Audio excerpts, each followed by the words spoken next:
po sa inyo lahat.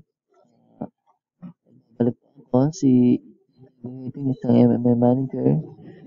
Ngayon po, ituturo ko po sa inyo kung paano gumawa ng Bitcoin. Ito yung blockchain natin. Po, magbukas tayo dito sa Google Chrome. Saka punta po tayo sa blockchain.com po na website.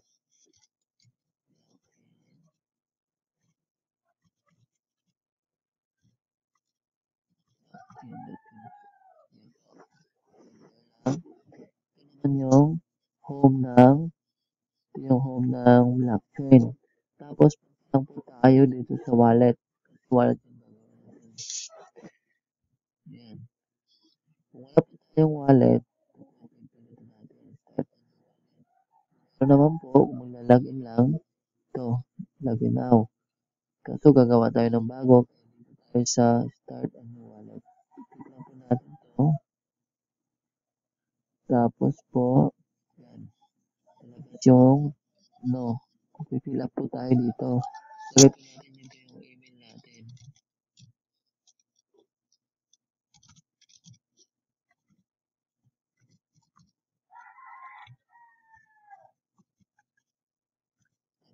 O, sulat tayo ng password.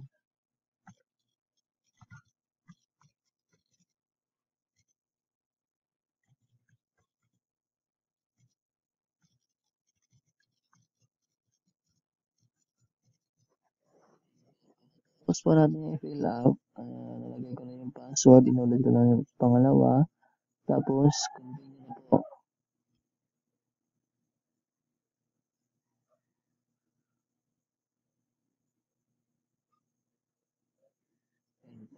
Bago tayo mag-continue o mag-proceed, kailangan po natin itong kopyahin kasi ito yung gagamitin yung halimbawa mawala yung account natin. Pwede naman ito i-print kung may printer ka. So, kung wala, sulat lang. Gagawin ko, ano ko na lang ito, i-copy. I-copy ko na lang ito.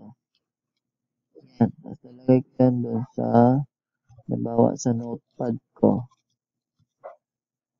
Sticky note ko na lang. Okay.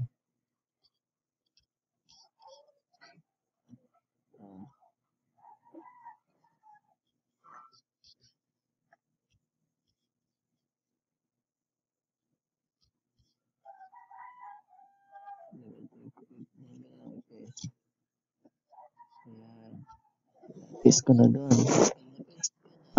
Sisave ko lang yun. Hindi ko yan hayaan mawala.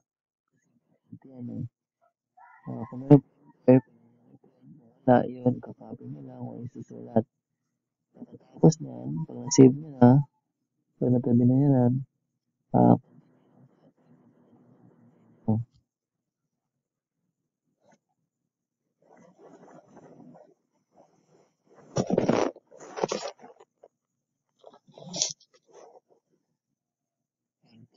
tapos yung may lalabas po namin yan, NDB5 ang tawag dyan.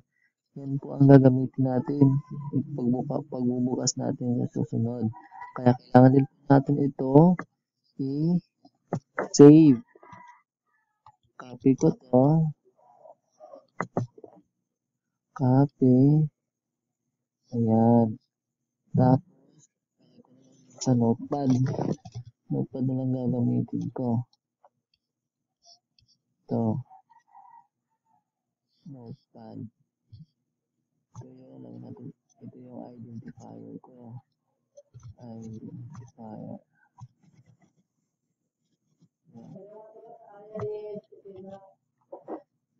Yan po. I-save ko rin yan. Kasi yun yung gagamitin ko eh. Tapos, pasok po tayo dun sa block. Password lang yung kanina.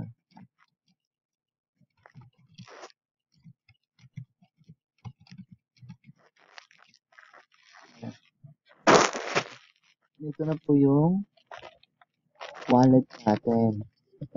Basta po. Transaction po, 0 pa. Tsaka ito, total receive. Wala pa kasing laman, kakabago lang. Ito yung yung balance natin, kung ilan yung naman ng wallet. Saka ito naman yung Bitcoin address natin na ginagamit para dun sa MMM. Ito yung dito naguhulog yung mga participants kung sa time na ikaw ay mag-GH. Yan po.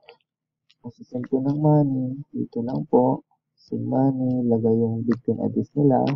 So, sa'yo, ito yung Bitcoin address mo. Halimbawa, may Bitcoin address ka kasi may nag-get sa'yo. Send money ka, dito may lagay yung Bitcoin address nila at saka yung BTC na kailangan nila. Yan, send lang.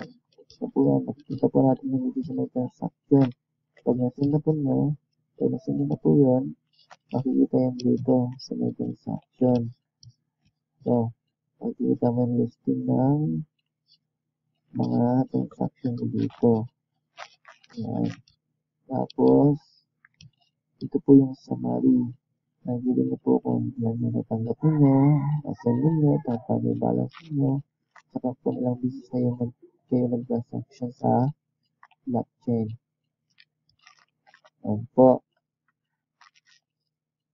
Tapos na po, salamat sa inyo po. Sana naintindihan ninyo kung paano gumawa ng blockchain. Go, go, M&M. Together we change the world.